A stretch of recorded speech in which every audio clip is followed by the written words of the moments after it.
Hello friends, welcome back to my channel Infobyte. पिछले video में हमने डिस्कस किया था how to compile and execute the program. तो प्रोग्रामिंग स्टार्ट करने से पहले चलिए देखते हैं कि सी प्लस प्लस के बेसिक सिंटैक्स क्या होते हैं, ताकि हमें अच्छा हमारा बेस क्लियर रहे। जिसके बेस अगर हमारा क्लियर होगा तो आगे हम प्रोग्रामिंग करने में ज़्यादा अच्छे से कर सकते हैं। तो चलिए स्टार्ट करते हैं। तो सबसे पहले when we consider a C++ program, it is defined as collection of objects that communicates via invoking each other's method. इसका यह मतलब हुआ कि जब भी हम C++ प्रोग्राम की बात करते हैं तो C++ प्रोग्राम क्या होता है, इसमें हम ऑब्जेक्ट्स का कलेक्शन होता है जो कि एक दूसरे से कम्युनिकेट करते हैं। और कैसे कम्युनिकेट करते हैं? मेथड्स के थ्रू कम्युनिकेट करते हैं।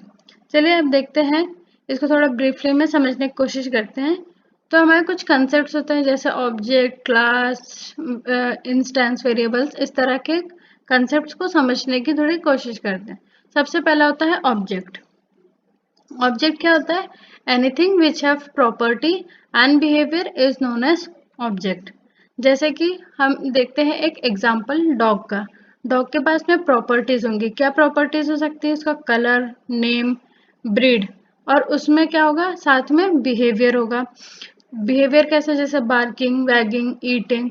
तो इस तरह से एक ही डॉग हमने ऑब्जेक्ट लिया जिसकी क्या कुछ प्रॉपर्टीज हो गई और कुछ बिहेवियर हो गया।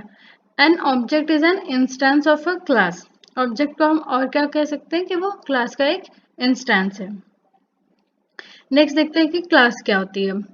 A class can be defined as a template, blueprint that describes the behavior or state that object of its type supports. Class को हम कैसे डिफाइन कर सकते हैं? जो बिहेवियर और उसकी प्रॉपर्टीज को डिफाइन करता है, डिफाइन करता है, उसके बारे में बताता है। तो ये क्लास है। क्लास में डेटा मेंबर्स और मेंबर फंक्शन को आप साथ में बाइंड कर सकते हो।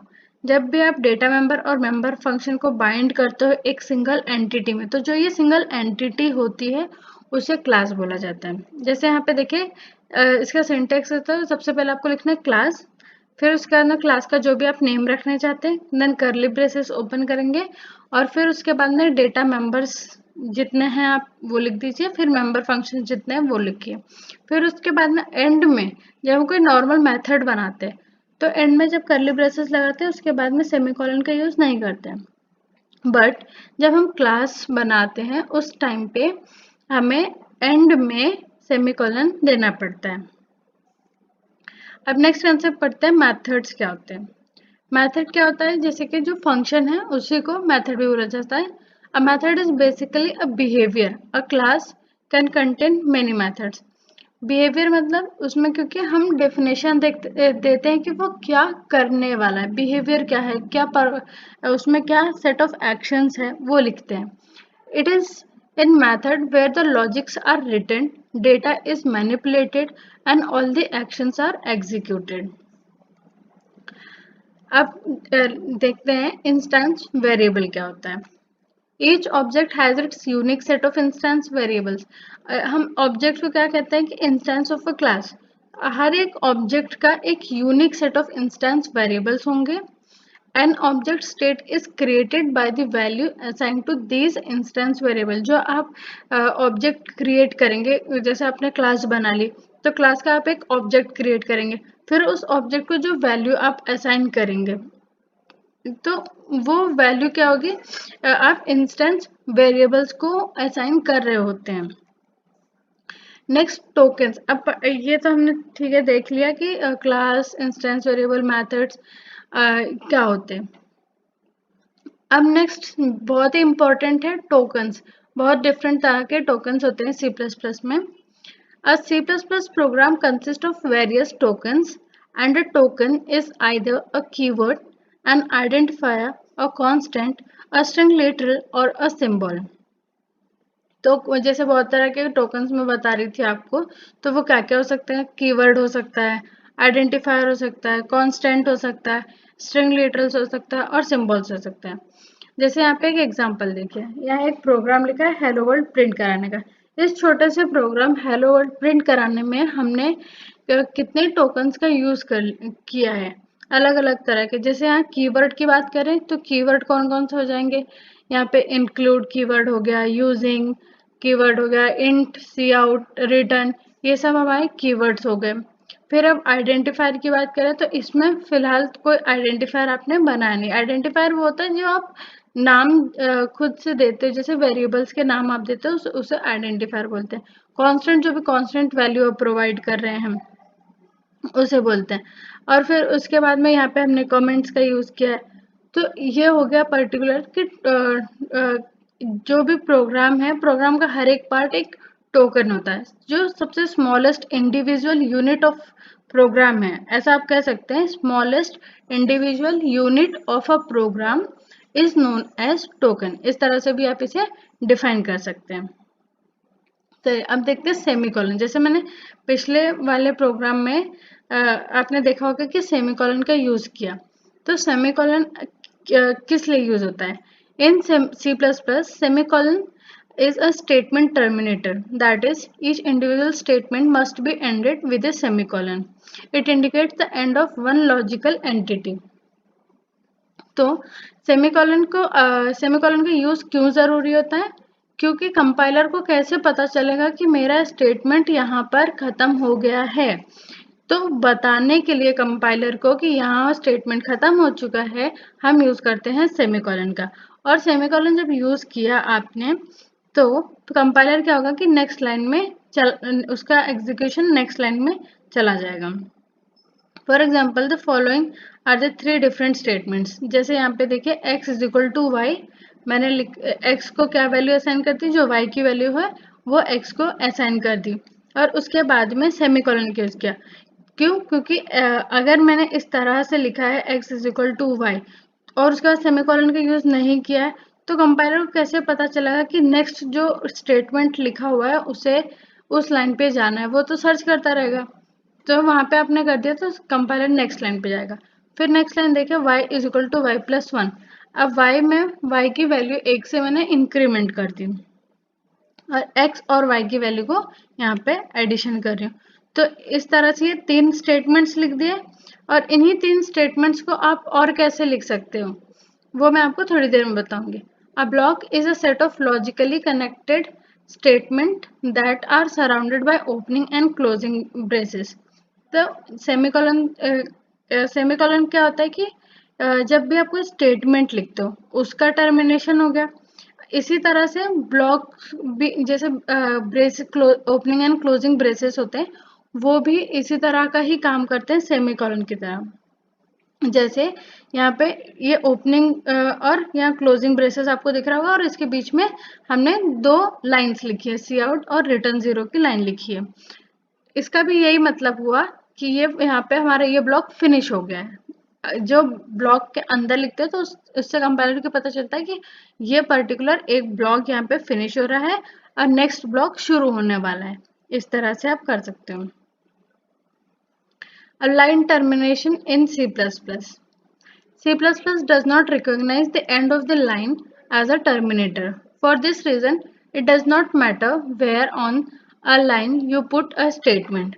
जैसे मैंने आपको बताया था कि सेमीकोलन, वो जो एग्जांपल लिया था x is equal to y, उसको और किस तरह से लिख सकते हैं, तो वो मैं आपको यहीं पे बताती हूँ कि देखिए यहाँ पे x is equal to y, y is equal to y plus 1, फिर ऐड किया मैंने तो वहाँ पे सेमीकोलन लिखा है, इसका मतलब यहाँ पे ये लाइन टर्मिनेट हो गई है। और सेमीकोलन से ये बताया कि ये स्टेटमेंट टर्मिनेट हो गया है।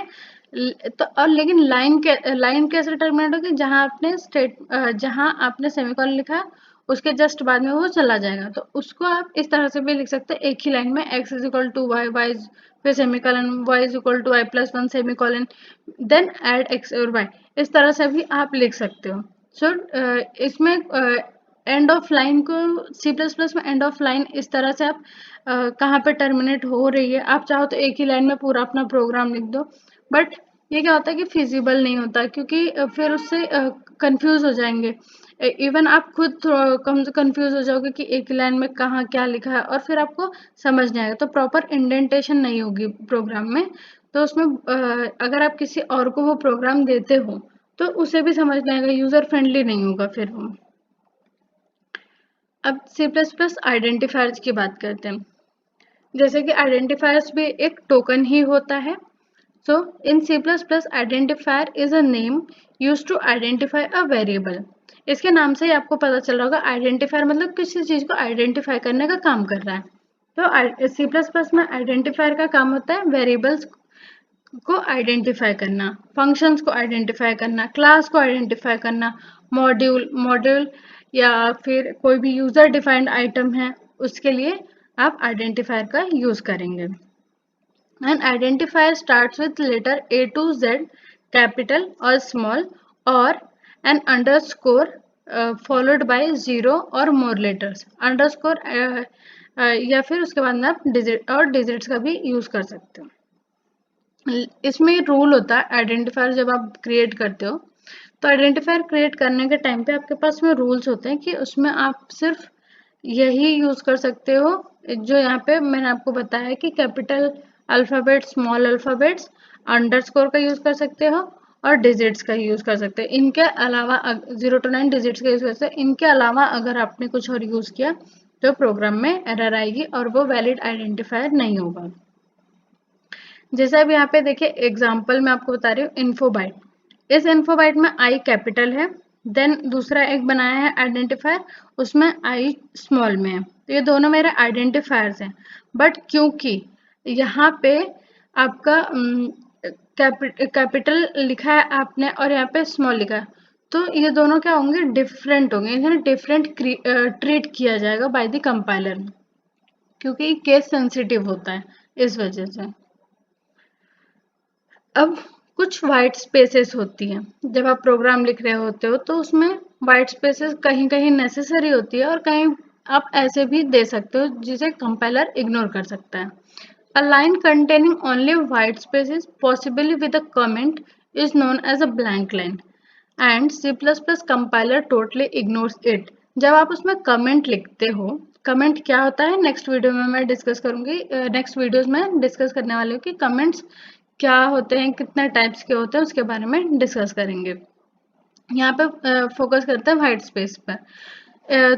तो जब आप किसी लाइन में या तो उसे ब्लैंक छोड़ दो या फिर आपने कमेंट करेगा, तो दोनों को एक ही तरह वो ट्रीट करेगा कि ये ब्लैंक लाइन है, और C++ कंपाइलर उसे क्या करेगा, इग्नोर कर देगा और नेक्स्ट लाइन पे चला जाएगा। White space is the term used in C++ to describe blank, tabs, new line character and comments. तो वाइट स्पेस क्या, वाइट स्पेस कौन कौन से हो जाएंगे, जो भी आप कमेंट करते हो उसे, कोई ब्लैंक स्पेस होगी जहां नेसेसरी नहीं है वहां पे वो उसको भी वाइट स्पेस ट्रीट किया जाएगा। टैब देते हो अगर आप, जैसे 4 स्पेसेस का गैप दे रहे हो, और न्यू लाइन कैरेक्टर अगर आपने यूज किया है तो इनको क्या ट्रीट करेगा, as a white space. White space separates one part of a statement from another and enables the compiler to identify where one element in a statement such as int ends and the next element begins. जो white space है, जैसे कि मैंने बोला कि कहीं कहीं necessary भी होता है white space, तो वो white space कहाँ necessary होती है, जैसे आपने कोई एक वेरिएबल डिक्लेयर किया है इंटीजर टाइप का, तो अगर आप इंटीजर टाइप का एक वेरिएबल डिक्लेयर कर रहे हो जैसे एज, सो इंट और एज के बीच में आपको एक स्पेस देने की जरूरत है। तो ये जो एक स्पेस है ये सेपरेट कर रहा है, ये वाइट स्पेस ये बता रहा है कि इंट मेरा एक अलग एलिमेंट है और एज मेरा एक अलग एलिमेंट है, इन्हें हम साथ में नहीं लिख सकते। बट अगर आपने इंट और एज के बीच में 4 से 5 स्पेसेस दे दिए हैं, तो वो क्या करेगा, सिर्फ एक जो गैप है उसको उसे तो ऐसे ट्रीट करेगा और बाकी जो होंगे वो हमारी वाइट स्पेस की उसे इग्नोर कर देगा, बाकी कंसिडर उसे वाइट स्पेस ही किया जाएगा।